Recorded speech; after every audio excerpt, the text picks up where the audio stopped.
ሰላም ጤና ይስጥልን የተወደዳችሁና የተከበራችሁ አድማጭ ተመልካቾቻችን እንደምን አላችሁ? ለዕለቱ ዋና ብለን የያዝናቸውን ዜናዎች ይዘን ቀርበናል። ዜናዎቻችን ቶሎ እንዲደርሷችሁ ዩቲዩብ ቻናላችንን ሰብስክራይብ፣ ላይክ፣ ሼር እያደረጋችሁ እስከ ፍጻሜያችን አብራችሁን ቆዩ።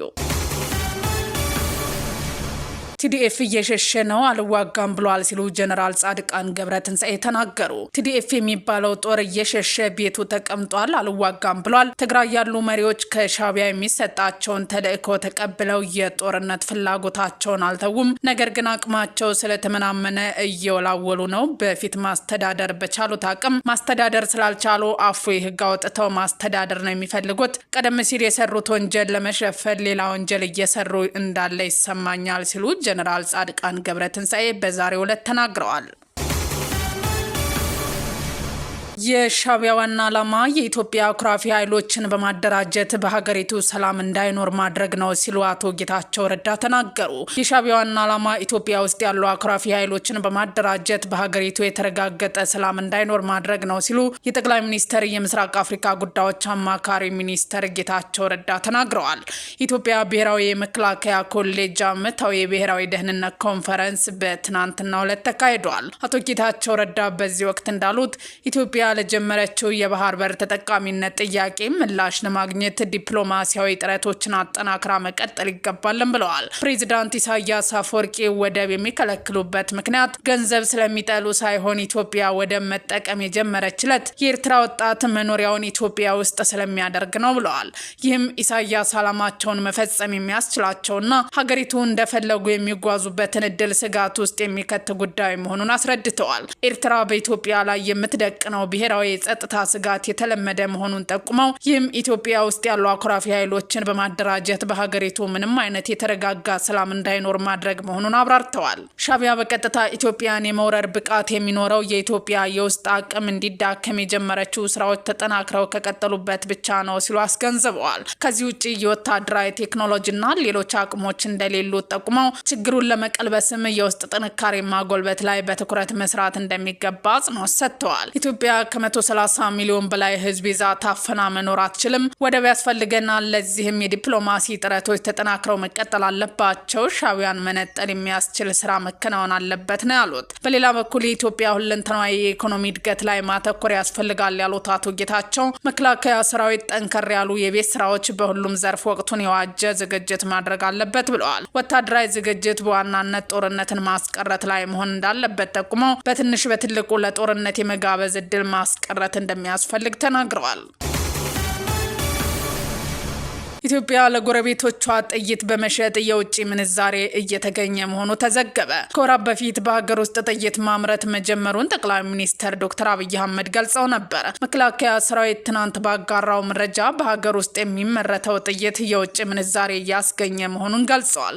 ኢትዮጵያ በያዘችው የለውጥ ጉዞ የጸጥታ መዋቅሯን በዘመናዊ ቴክኖሎጂ ለማደራጀትና ወታደራዊ ቁሶችን በሀገር ውስጥ የማምረት አቅምን ለመገንባት የሚያስችል ታሪካዊ እርምጃ ወስዳለች የሚለው ሰራዊቱ የአካሄድ ሀገሪቱ በወታደራዊ አቅም ረገድ የነበራትን የውጭ ጥገኝነት በመቀነስ የራሷን የጸጥታ ፍላጎት በራሷ አቅም የምትፈታበት አዲስ ምዕራፍ ከፍቷልም ብለዋል። በዚህ ረገድ መንግስት ድሮን ቴክኖሎጂን በሀገር ውስጥ የማልማትና የመገጣጠም ስራን በስፋት እየተገበረ ይገኛል። የድሮን ማዕከላት መቋቋምና በስራ ላይ መዋል የኢትዮጵያ መከላከያ ሰራዊት የአየር ክልሉን በአስተማማኝ ሁኔታ በመቆጣጠር እና የጸጥታ ስጋቶችን በአርቲፊሻል ኢንተለጀንስ እና በዘመናዊ ቴክኖሎጂ በታገዘ መንገድ ፈጣን ምላሽ እንዲሰጥ አስችሎታልም ብለዋል። የኢትዮጵያ መከላከያ ኢንጂነሪንግ ኢንዱስትሪዎች ለቀላልና ለከባድ የጦር መሳሪያዎች የሚያስፈልጉ ጥይቶችን በሀገር ውስጥ ማምረት መጀመራቸውን ሌላው ትልቅ ስኬት ነው ያለ ሲሆን ይህም በድንገተኛ የጸጥታ ተግዳሮቶች ጊዜ የጦር መሳሪያና ጥይት አቅርቦት እጥረት እንዳያጋጥም ዋስትና ከመስጠቱም በላይ ለውጭ ገዢ ይወጣ የነበረውን ከፍተኛ የውጭ ምንዛሬ ለማዳን አግዟል። ከዚህ አልፎም ሀገር ውስጥ የተመረተውን ጥይት ወደ ጎረቤት ሀገራት በመላክ የውጭ ምንዛሬ ማስገኘት ተጀምሯል በማለት አብራርተዋል። በትግራይ ክልል የሞቀጣትን የያዘው አዋጅ ስራ ላይ እንዲውል ተወሰነ።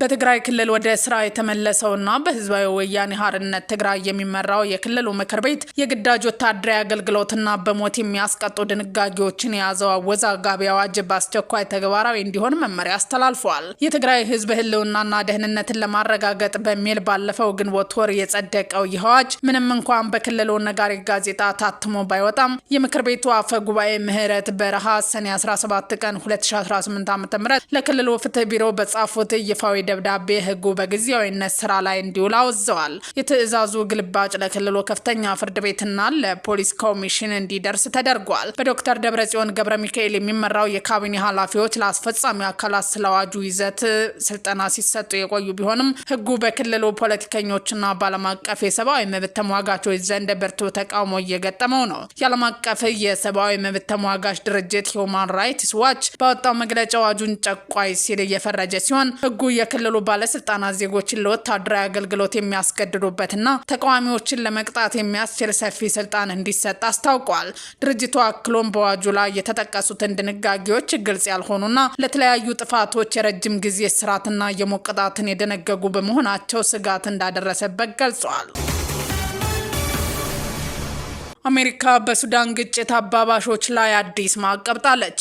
ትናንት ሰኔ 19 ቀን 2018 ዓ.ም ባወጣው የዩናይትድ ስቴትስ የውጭ ጉዳዮች ሚኒስቴር ይፋዊ መግለጫ መሰረት አሜሪካ በሱዳን ያለውን አስከፊ ጦርነት የሚያረዝሙ አካላት ላይ ጠንከር ያለ ማዕቀብ መጣሏን አስታውቃለች። ለሱዳን መደበኛ ጦርና ለፈጣን ድጋፍ ሰጪ ኃይሎች መሳሪያዎችን፣ ፈንጂዎችንና የውጭ ሀገር ተዋጊዎችን በሚያቀርቡ 8 ግለሰቦችና ተቋማት ላይ ማዕቀብ ተጥሏል። በኬሚካልና ባዮሎጂካል መሳሪያዎች ቁጥጥር ህግ መሰረት በተጣለው ሁለተኛ ዙር ማዕቀብ ዓለም አቀፍ ተቋማት ሱዳን የሚሰጡትን ብድርና የፋይናንስ ድጋፍ መቃወም፣ የውጭ ንግድ ገደቦችን መጣልና የሱዳን የመንግስት አየር መንገዶች ወደ አሜሪካ እንዳይበሩ መገዱን ያጠቃልላል። የትራምፕ አስተዳደር ተፋላሚ ወገኖች ግጭቱን በአስቸኳይ አቁመው ሰብአዊ እርዳታ ያለምንም እንቅፋት እንዲደርስ እንዲፈቅዱና የውጭ አካላት ጣልቃ ገብነት እንዲቆም ጥሪ አቅርበዋል።